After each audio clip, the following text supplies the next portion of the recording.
प्रिय श्रोता, नमस्कार। कार्यक्रम वेद पाठशाला में आपका हार्दिक स्वागत है। इस कार्यक्रम में हम परमेश्वर के वचन का विस्तार पूर्वक अध्ययन किया करते हैं, जो आपकी आत्मिक उन्नति के लिए लाभदायक सिद्ध होगा। तो लीजिए सुनते हैं आज का ये संदेश।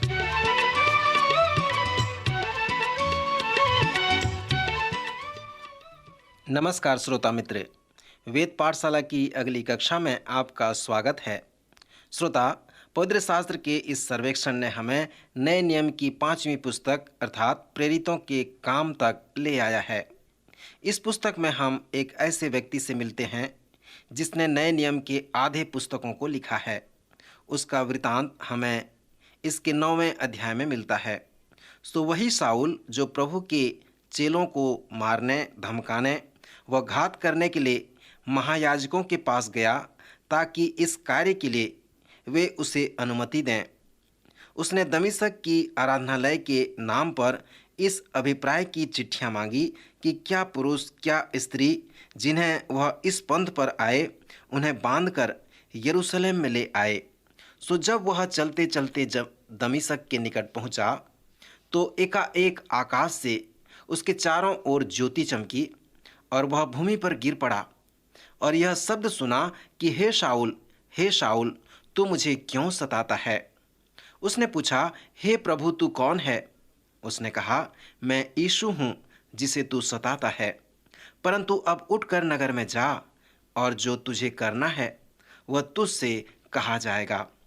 श्रोता, यहाँ पर इस 9वें अध्याय में शाऊल के जीवन परिवर्तन के विषय में वर्णन किया गया है, जिसकी हम कल्पना भी नहीं कर सकते थे, क्योंकि यह व्यक्ति जिसे हम 7वें, 8वें, 9वें अध्याय में मसीह का विरोधी के रूप में देखते हैं, दमिश्क के रास्ते में यीशु मसीह के साथ उसकी भेंट होती है तो उसका जीवन परिवर्तन हो जाता है।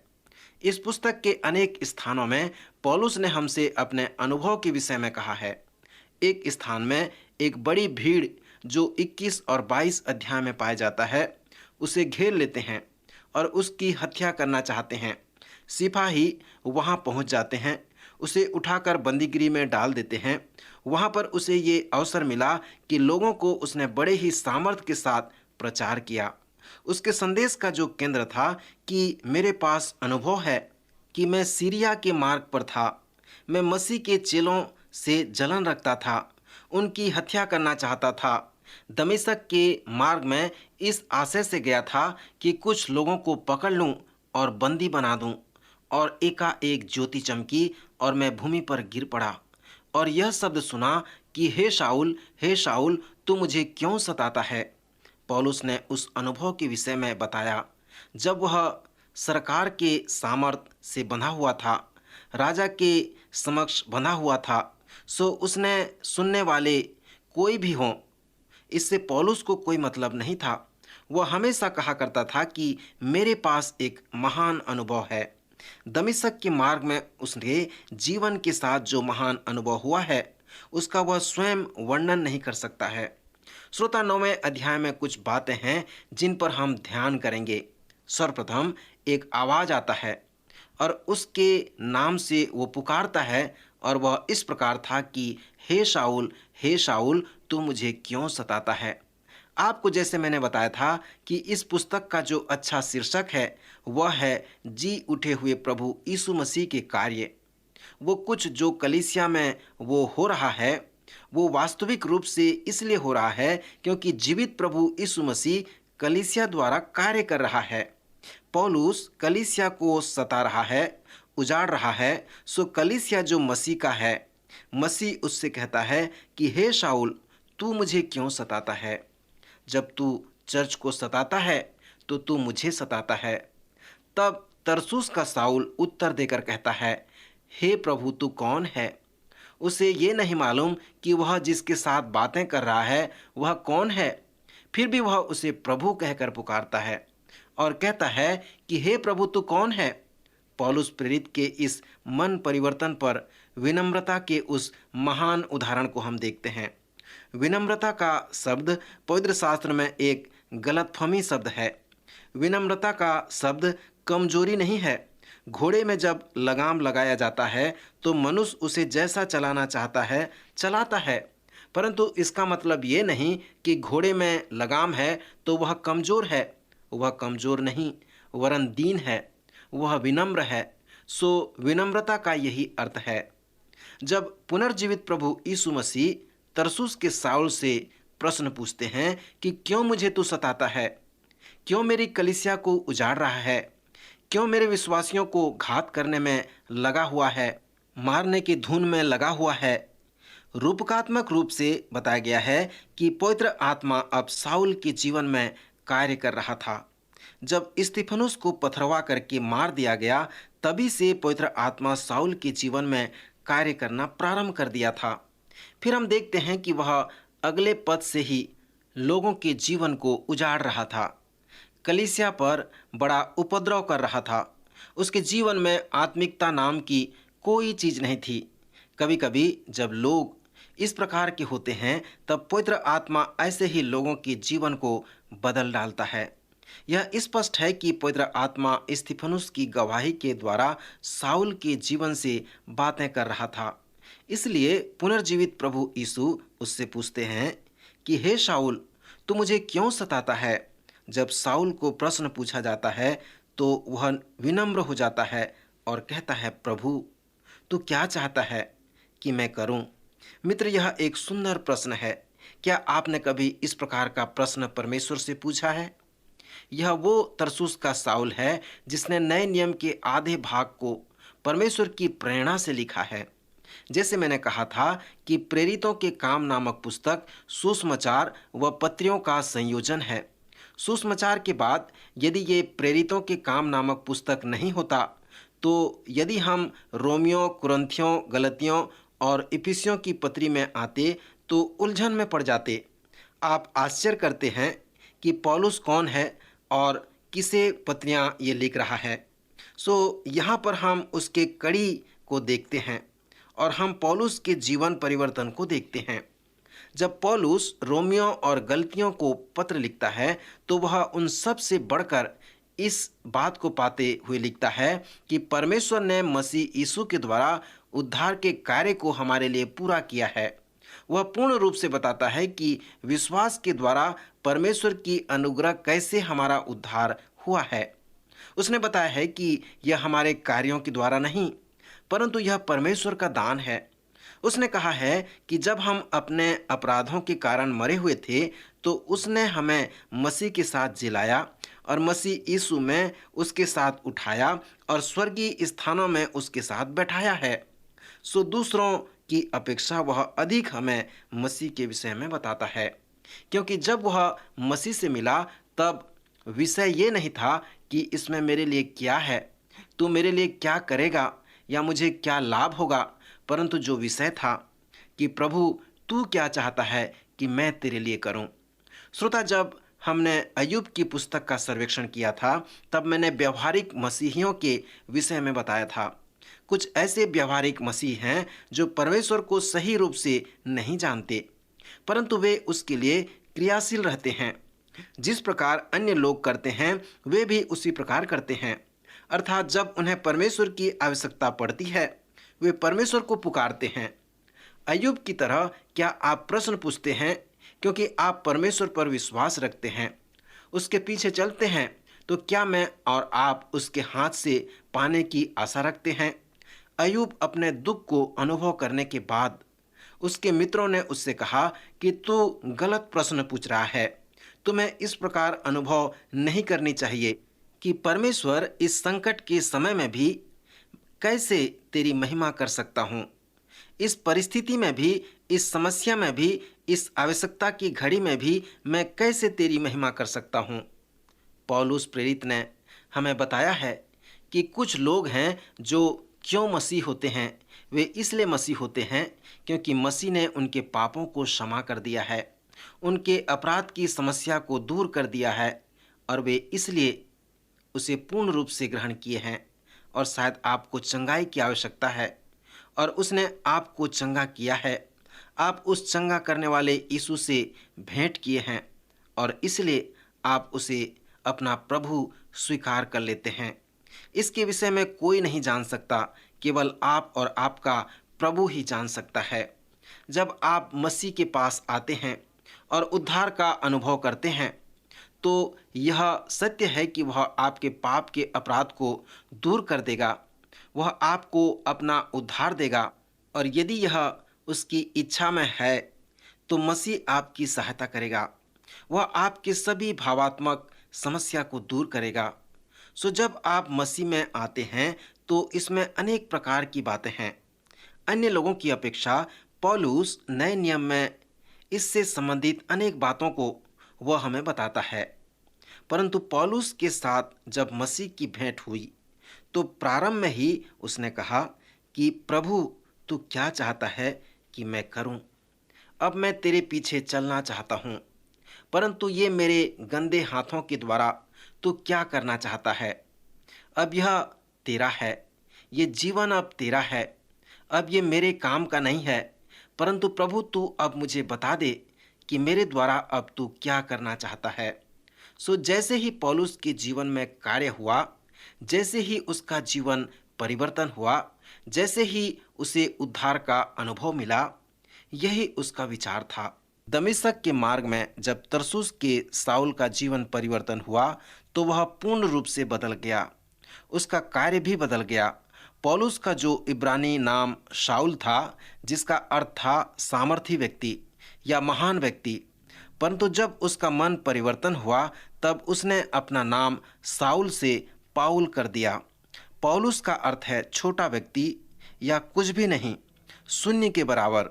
सो जब साउल पौलुस में परिवर्तन हुआ तो उसका जो अनुभव रहा, मन के दीन होने का अनुभव था। श्रोता, मैं एक ऐसे असंस्थागत कलीसिया का पास्टर था जहां 40 वर्ष तक मैं पास्टर कार्य करता रहा। मेरा बड़ा पुत्र जवान था, तब वह अपने मित्रों के साथ खेल रहा था।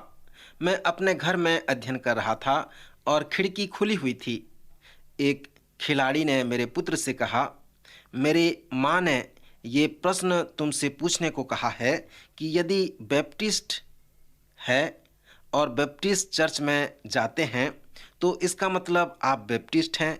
यदि आप मेथोडिस्ट हैं और मेथोडिस्ट चर्च में जाते हैं तो इसका मतलब आप मेथोडिस्ट हैं। यदि आप कैथोलिक हैं और कैथोलिक चर्च में जाते हैं तो इसका मतलब आप कैथोलिक हैं। परंतु जब तुम अपने पिता के चर्च में जाओगे तो इसका मतलब क्या होगा? मैं ये सुनकर बहुत प्रयास कर रहा था कि मेरा पुत्र किस प्रकार का प्रश्न का उत्तर देगा। सो मेरे पुत्र ने कहा, यदि तुम मेरे पिता की कलीसिया में जाओगे तो तुम कुछ भी नहीं होगे। पवित्र शास्त्र में साउल जैसे व्यक्ति ने जब परमेश्वर का अनुभव किया तो उसने हमेशा अपने अनुभव में कहा, मैं कुछ भी नहीं, परंतु परमेश्वर सब कुछ है। उन्होंने परमेश्वर की महिमा व गौरव के लिए शब्दों को प्राप्त किया। अपने पापमय जीवन को अभिव्यक्त करने के लिए शब्दों को नहीं पाया। पौलुस के मन परिवर्तन के पहले वह महान व्यक्ति था, वह कुछ था, परंतु जब उसका मन परिवर्तन हुआ वह कुछ भी नहीं रहा, वह शून्य हो गया। सो इसे ही दीनता व नम्रता कहते हैं। इसे ही कहते हैं, धन्य है वे जो मन के दीन हैं।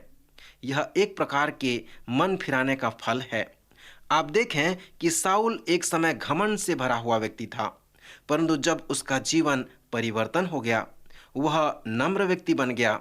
श्रोता, जैसे आप इस व्यक्ति के विषय में और जानना चाहते हैं तो दमिश्क के मार्ग पर उसके सैकड़ों अनुभव को या उसके व्यक्तिगत जीवन में पिंतीकुस्त के कार्य को देख सकते हैं।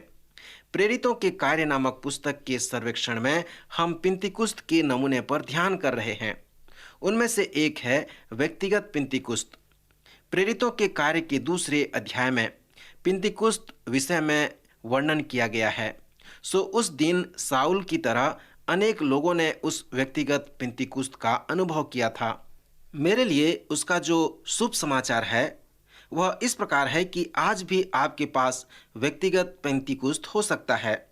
यह मेरे व आपके लिए संभव है, पर इसका मतलब ये नहीं है कि हम सबका अनुभव तरसुस के साउल की तरह हो। आपका व मेरा अनुभव भिन्न भिन्न हो सकता है। पुराने व नए नियम में परमेश्वर के लोगों के पास व्यक्तिगत पिंतीकुस्त था। यह प्रेरितों के कार्य के दूसरे अध्याय के पहले पुराने नियम में भी हुआ करता था और नए नियम में प्रेरितों के काम के दूसरे अध्याय के बाद भी हुआ करता है। जब परमेश्वर के लोगों के पास परमेश्वर का अनुभव था तो उनमें उनके व्यक्तिगत आत्मिक अनुभव महत्वपूर्ण नहीं था, परंतु उसका परिणाम महत्वपूर्ण था। जब आप पवित्र शास्त्र पढ़ते हैं तो कृपया इसका अनुभव करें। याकूब स्वर्गदूत के साथ सारी रात मल्लयुद्ध करता रहा। अय्यूब बवंडर के साथ परमेश्वर से बातें करता है। पौलुस प्रेरित एक महान ज्योति को देखता है और भूमि पर गिर पड़ता है। यशाया भी मंदिर में आराधना कर रहा था और उसे भूइंडोल सा प्रतीत होने लगा। संपूर्ण मंदिर हिल गई। यशाया ने कहा कि उसने वेदी के पास राजा को देखा है। उस अनुभव के परिणाम स्वरूप यशाया को आदेश मिला कि वह एक मिशनरी नबी बने।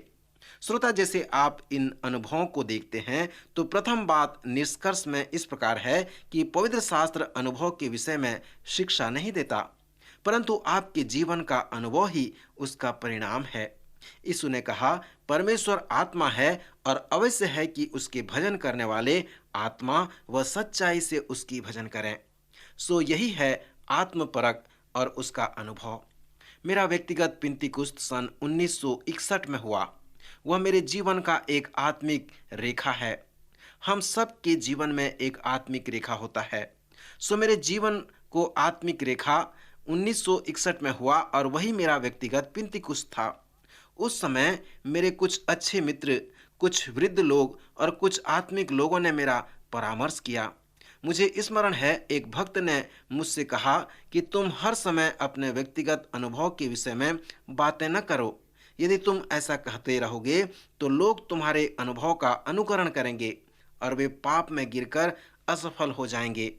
परंतु यदि तुम अपने अनुभव को बताना चाहते हो तो ऐसे बताओ जिससे उन्हें आत्मिक लाभ हो सके और वे उस अनुभव के लिए समर्पित हो जाएं। सो जब मैंने ऐसा करना प्रारंभ किया तो परमेश्वर जैसा लोगों के जीवन में अनुभव चाहता था वैसा अनुभव उनके जीवन में आने दिया। पौलुस का जो प्रश्न था कि प्रभु तू क्या चाहता है कि मैं करूं, वह नम्र व दीन हो गया था। मित्र, यद्यपि आप पौलुस के इस वक्तव्य को, उस महान प्रश्न को एक साथ उस वृतांत में रखेंगे तो प्रत्येक समय में आप अलग अलग अर्थ को प्राप्त करेंगे। उदाहरण के लिए, पहला महत्व इस प्रकार है कि प्रभु तू क्या चाहता है कि मैं करूं। हमारे लिए जो बड़ी परीक्षा का समय होता है कि हम दूसरे लोगों की इच्छा को पूरा करना चाहते हैं, कि अपने पति या अपने पत्नी या अपने माता पिता या बच्चों को प्रसन्न करना चाहते हैं। परंतु जो महान प्रश्न है कि हम प्रभु को प्रसन्न करना नहीं चाहते, उसकी इच्छा पर चलना नहीं चाहते। सो हमें चाहिए कि हम पौलुस के प्रश्न को अपने जीवन में उतार लें और प्रभु से कहें, हे प्रभु तू क्या चाहता है कि मैं तेरे लिए करूं। क्या आप कभी इस प्रकार ध्यान दिए हैं, इस प्रकार प्रभु से प्रश्न पूछे हैं कि पवित्र शास्त्र हमें कितना कहता है कि हम उसके लिए कार्य करें। पौलुस प्रेरित हमसे कहता है कि हम जो कुछ करते हैं उसके द्वारा हमारा उद्धार नहीं हुआ है, हमारे अच्छे कार्यों के द्वारा हमारा उद्धार नहीं हुआ है। यदि हमारा उद्धार हमारे अच्छे कार्यों द्वारा होता तो यीशु को क्यों क्रूस पर अपनी जान देनी पड़ी। जब यीशु क्रूस पर चढ़ गया तब परमेश्वर ने वो कीमत चुका दी ताकि आपका व मेरा उद्धार हो सके। जब आप कहें कि आपके अच्छे कार्यों के द्वारा आपका उद्धार हो सकता है तो आप परमेश्वर को केवल धन्यवाद ही कहेंगे और कहेंगे कि आपके बेटे यीशु ने जो क्रूस पर कार्य किया उसकी आपको आवश्यकता नहीं है। पौलुस कहता है कि तुम्हारा उद्धार तुम्हारे अच्छे कार्यों द्वारा नहीं हुआ है, पर इसका मतलब ये नहीं कि हम अच्छे कार्य न करें। पवित्र शास्त्र अच्छे कार्य के विषय में अनेक बातें बताता है। जब से आप प्रभु यीशु को अपना प्रभु कहकर पुकारते हैं तब से पवित्र शास्त्र कहता है कि आप हर समय व हर क्षण अच्छे कार्य करें। सो पौलुस अपने मन परिवर्तन के समय कहता है कि प्रभु तू क्या चाहता है कि मैं करूं। यूहन्ना रचित सुसमाचार में पतरस बड़े घमंड से कहता है कि वह यीशु के लिए मरने को भी तैयार है। तब यीशु उसके मृत्यु के नमूने को उसे बताते हैं। उसने उसे ये बताया कि वह कैसी मृत्यु से परमेश्वर की महिमा करेगा। सो यह कहकर उसने पतरस से कहा, मेरे पीछे हो ले। पतरस फिर कर दूसरे चेला की ओर देखा जिसे यीशु प्रेम रखता था। सो उसे देखकर पतरस ने यीशु से कहा, हे प्रभु, इसका क्या हाल होगा? यीशु ने उससे कहा, यदि मैं चाहूं कि वह मेरे आने तक ठहरा रहे तो तुझे क्या, तू मेरे पीछे हो ले। यीशु यहाँ पर पतरस से ये कहना चाह रहे थे कि वह तेरा कार्य नहीं है, तू मेरे पीछे हो ले। यहाँ पर पौलुस ऐसा नहीं पूछता, वह प्रभु से कहता है, प्रभु तू क्या चाहता है कि मैं करूं? इसी प्रकार आज हमको भी चाहिए कि हम भी प्रभु से ऐसे ही प्रश्न पूछें। अगले स्थान में इस अभिव्यक्ति को इस प्रकार रख सकते हैं, पौलुस प्रेरित परमेश्वर की भली भावती व सिद्ध इच्छा पर विश्वास करता था। प्रत्येक विश्वासी के लिए परमेश्वर की महान योजना है जो उसके पास उद्धार के लिए आते हैं। इफिसियों के दूसरे अध्याय के 8वें और 9वें पद में पौलुस इफिसी लोगों से कहता है कि हमारा उद्धार हमारे भले कार्यों द्वारा नहीं हुआ, क्योंकि 10वें पद में उसने हमें कहा है कि हम उस भले कार्य के लिए सृजे गए हैं। उसके लिए हमारा उद्धार हुआ है जिन्हें परमेश्वर ने पहले से हमारे करने के लिए तैयार किया है, क्योंकि हम उसके बनाए हुए हैं और उन भले कामों के लिए सृजे गए हैं। इसलिए प्रत्येक विश्वासी को ये पूछना है कि प्रभु तू मुझसे क्या चाहता है कि मैं तेरे लिए करूं। पौलुस फिलिपियों की पत्री के 3 अध्याय में कहता है कि जब मेरी भेंट यीशु से हुई तब मेरा जीवन पूर्ण रूप से बदल गया। मैं तो बहुत कुछ कार्य करता था परंतु सब व्यर्थ ठहरा। जो बातें मेरे लाभ की थी उन्हीं को मैं मसीह के कारण हानि समझ लिया, वरन मैं अपने प्रभु यीशु मसीह की उत्तमता के कारण सब बातों को हानि समझता हूँ, जिसके कारण मैंने सब बातों की हानि उठाई और उन्हें कूड़ा समझता हूँ, जिससे मैं मसीह को प्राप्त करूँ। सो पौलुस का अनुभव व गवाही महान है। 9वें अध्याय के दूसरे भाग में हनन्याह नामक एक चेला को प्रभु दर्शन देकर कहते हैं कि साउल के पास जा और मैं उसे बताऊंगा कि मेरे नाम के लिए उसे कैसा कैसा दुख उठाना पड़ेगा। और वह गया और साउल को सारी बातें बताई, और जो अंधा हो गया था उसके आंख से छिलके गिर पड़े और वह देखने लगा और उठकर बपतिस्मा लिया। प्रभु ने हनन्याह से कहा, हनन्याह तू इसके पास जा, वह मेरा चुना हुआ पात्र है। वह अन्य जातियों, राजाओं और इस्राएलियों के सामने मेरा नाम प्रकट करेगा। प्रभु ने संपूर्ण योजना हनन्याह को बता दिया और कहा, उठकर उस गली में जा जो सीध कहलाती है और यूहन्ना के घर में साउल नाम एक तारसी को छू ले। जब तू ऐसा करेगा तो मैं तुझे बताऊंगा कि आगे क्या करना है। श्रोता मित्र, आज का जो प्रश्न है वो इस प्रकार है, प्रभु तू क्या चाहता है कि मैं तेरे लिए करूं? श्रोता, मैं विश्वास करता हूं कि आपने भी यीशु से ऐसा ही कहा होगा। यदि ऐसा आपने अभी तक यीशु से नहीं किया है तो प्रभु से अवश्य पूछें कि प्रभु तू मेरे जीवन से क्या चाहता है। प्रभु आज के वचन द्वारा आपको आशीष दे।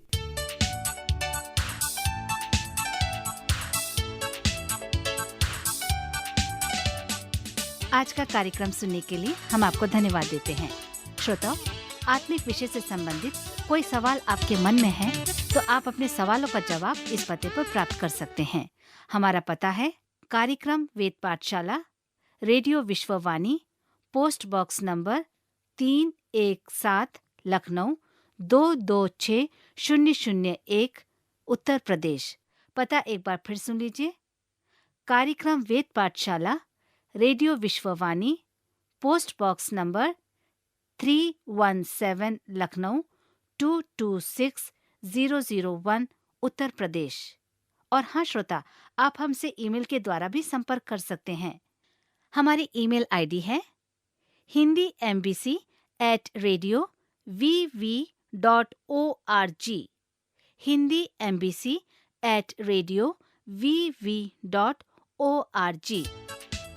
अब हमारे कार्यक्रम का समय यहीं पर समाप्त होता है। अगले कार्यक्रम में आपसे फिर भेंट होगी। तब तक के लिए हमें आज्ञा दीजिए। नमस्कार।